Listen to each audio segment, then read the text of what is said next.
टीना बहुत ही फैशनेबल लड़की थी। उसके परिवार में उससे सब लोग बड़े परेशान थे।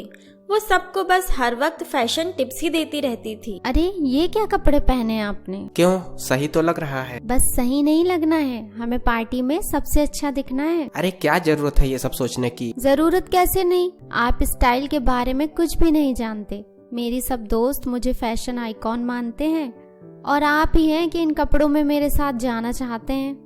अरे लेकिन सबको अपनी पसंद से और सहूलियत से कपड़े पहनने का अधिकार होता है टीना। मैं इन कपड़ों में बिल्कुल ठीक हूँ। ठीक है, तो हम उस पार्टी में जाएंगे ही नहीं। मुझे वहाँ अपनी खिल्ली नहीं उड़वानी। अरे कैसी खिल्ली? सब यही कहेंगे तुम कितनी अच्छी बन के आती हो और तुम्हारे पति सिंपल से।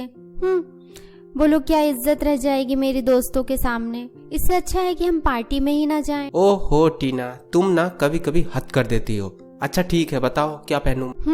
ये हुई ना बात। रमेश उस कपड़ों से बिल्कुल भी खुश नहीं था, पर टीना के आगे उसकी एक ना चली।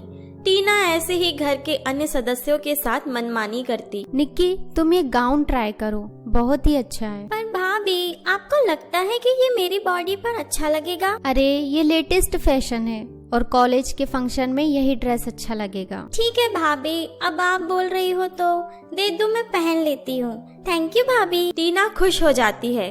एक दिन टीना के घर पार्टी हो रही होती है और उसने अपनी सास के लिए बहुत ही भारी साड़ी खरीदी होती है। अरे बहू, अब ऐसी साड़ी पहनने की मेरी उम्र नहीं रही। मैं तो कोई हल्की सी साड़ी पहन लूंगी। ये कितनी भारी साड़ी है, मुझसे नहीं संभाली जाएगी। अरे मम्मी जी, आपकी जेठानी देवरानी फंक्शन में आ रही हैं कितने दिनों बाद, आपको कुछ अच्छा पहनना चाहिए। टीना अपनी सास की एक नहीं सुनती और अपनी सास को वही साड़ी और ज्वेलरी पहना देती है। लेकिन फंक्शन में टीना की सास को बहुत असुविधा हो रही होती है साड़ी संभालने में। वो जहाँ जहाँ भी जाती है उनकी साड़ी बार बार उनके पैरों में फंस जा रही थी। ओहो, इस साड़ी में तो बिल्कुल भी नहीं चला जा रहा और ये भारी सा हार गले में कितना चुभ रहा है।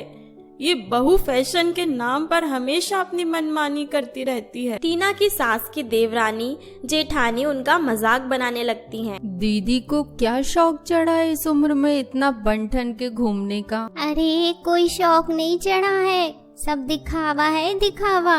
बेटा ज्यादा कमाने लग गया है ना, हम लोगों को जलाने के लिए सब पहना है। अरे हमें क्या? अरे हाँ, हमें क्या?